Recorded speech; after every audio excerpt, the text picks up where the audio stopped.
మంచు మనోజ్ హీరోగా ముఖేష్ కుమార్ సింగ్ దర్శకత్వంలో రూపొందుతున్న డ్రీమ్ ప్రాజెక్ట్ సినిమా కన్నప్ప. భారీ బడ్జెట్ మూవీగా నిర్మిస్తున్న ఈ సినిమాలో స్టార్స్ మాత్రం అటు బాలీవుడ్ ఇటు మాలీవుడ్ టోటల్ ఇండియా వైడ్గా ప్రముఖ యాక్టర్స్ని ఎంపిక చేసుకొని నిజంగా డ్రీమ్ ప్రాజెక్ట్లా చేయడం విశేషం. ఇప్పుడు ఈ కన్నప్ప సినిమా గురించి వైరల్ అవుతున్న లేటెస్ట్ అఫీషియల్ న్యూస్ ఏమిటంటే టాలీవుడ్ రెబల్ స్టార్ ప్రభాస్ ఒక అతిథి పాత్రలో నటిస్తున్నారని కన్ఫర్మ్ అయ్యింది. అదే విషయం స్వయంగా మంచు మనోజ్ ఒక పోస్టర్ని రిలీజ్ చేస్తూ ప్రకటించారు. ఈ ప్రీ లుక్ పోస్టర్లో ప్రభాస్ పాదరక్షలు, చిరుత చర్మంతో కూడిన దుస్తులు కనిపిస్తున్నాయి.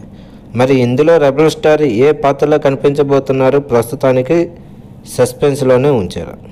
అలానే బాలీవుడ్ నుంచి అక్షయ్ కుమార్ శివుడి పాత్రలో నటించవచ్చు అని, అలానే కన్నడ నటుడు శివరాజ్ కుమార్, కంప్లీట్ స్టార్ మోహన్ లాల్ వంటి మహామహులు నటించబోతున్నారు ఈ సినిమా. మెలోడీ బ్రహ్మ మణిశర్మ సంగీతం అందిస్తున్న ఈ సినిమాని పాన్ వరల్డ్ లెవెల్లో అన్ని భాషల్లో రిలీజ్ చేయాలని సినీ నిర్మాత మోహన్ బాబు తెలిపారు. ఇలాంటి లేటెస్ట్ సినిమా అప్డేట్స్ కోసం ఈ వీడియోని లైక్ చేయండి, ఛానల్ని సబ్స్క్రైబ్ చేసుకుని పక్కనే ఉన్న బెల్ ఐకాన్ని కూడా ఫట్ మని కొట్టేసేయండి.